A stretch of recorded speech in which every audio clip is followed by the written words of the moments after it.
Michigan had their spring game yesterday. Really early spring game. April Fool's spring game. And now they're done. Take vacation, do whatever you want to, get into summer conditioning. They are number 5 in returning production this year. Okay, this is one of my favorite things to do. Watch the spring games, but then also wrap that up in a bow with all the whispers and intel and kind of buzz that we've gotten out of camp. The Michigan Insider is our 24/7 Sports Michigan website. They do a phenomenal job of covering this, second to none when it comes to getting behind the curtain of Michigan athletics. And so I assume that board was very happy with what they saw yesterday. Now, Corum and Edwards, the 2 running backs there, they sat the scrimmage out. So you got to see Ben Hall, who I think will be very serviceable, and a lot of folks are crying underrated when they talk about him because of what they saw yesterday. But look, tight ends are going to be really good there. I am with some of the people who, when they look at Michigan, say, I really wish they had like a true dynamic wide receiver 1 type player. I think they've got good players. That's what they have. I think they've got good players there. They've got a bunch of folks. Brad Powers, friend of the program, I saw him say this earlier today on Twitter.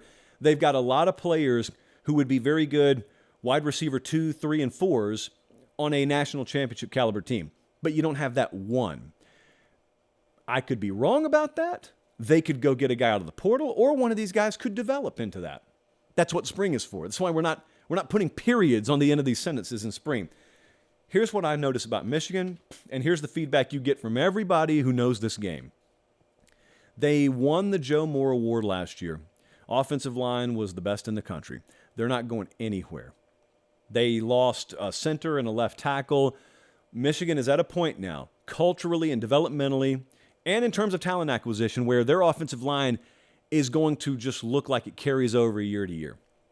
You're going to get so mad watching it as an opposing fan because you're going to look at your guys departing either via graduation or the portal or the draft, and then you have this pretty moderate to wild fluctuation in your production year in and year out.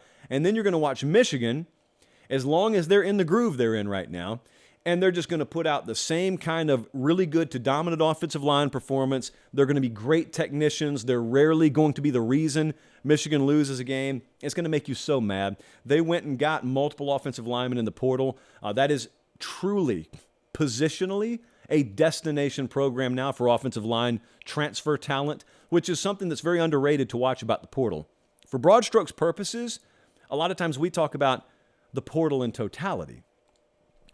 Well, the fact is, program by program, your needs are very different. Unless you're doing the USC thing and you have to put together a team, or Florida State and you have a ton of holes to fill, you can be selective. Michigan is a selective portaler.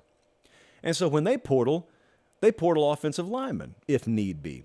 And it doesn't even matter if they were ranked 18th in the portal. I don't even remember off the top of my head what they were ranked. They're ranked pretty high. But even if they weren't ranked high, if they were ranked 18th in portal rankings, but they added those 3 offensive linemen, which were the only 3 real necessities, if you want to call them that, they had a great portal class. So there's some nuance and some subtext in the portal conversation.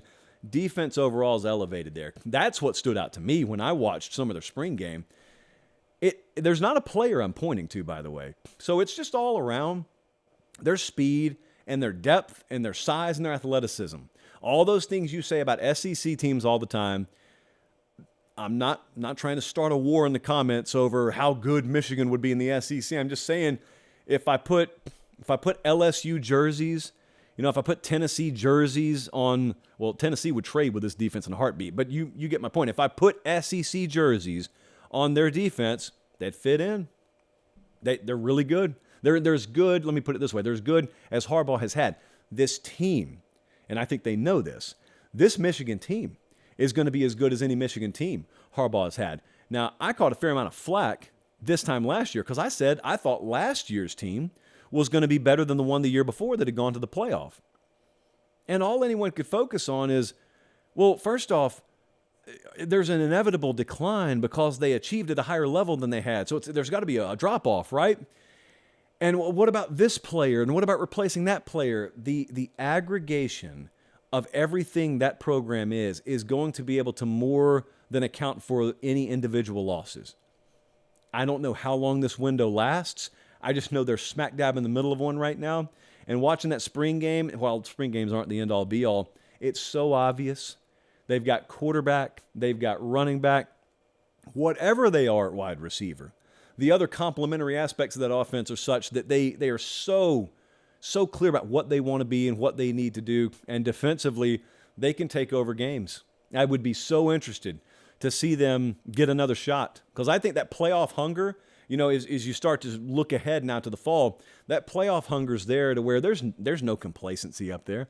They've won the Big Ten twice in a row. They beat Ohio State twice in a row. Their season has ended in crushing disappointment back-to-back years. Zero threat of complacency. Schedule's a joke again.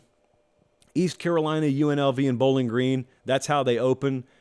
They can't really, well, I guess they could do something about that.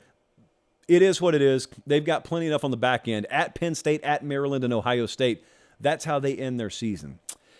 So a lot like this time last year, you could just say it again, rinse and repeat. Michigan doesn't have to really be all that up to start the year. They should easily overpower opponents, and they can ease their way in however they need to ease it in. But it's a really good-looking team.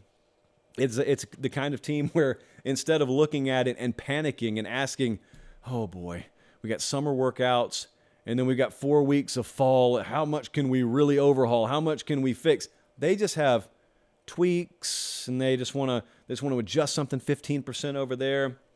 They're largely good to go. They've largely got what they need in place. And it is just stunning to me still that we're saying that about Michigan after back-to-back years where the head coach either just outright tried to leave or was rumored to be exploring an exit via the NFL. Crazy how it's such a credit to Jim Harbaugh, how he's been able to maintain that.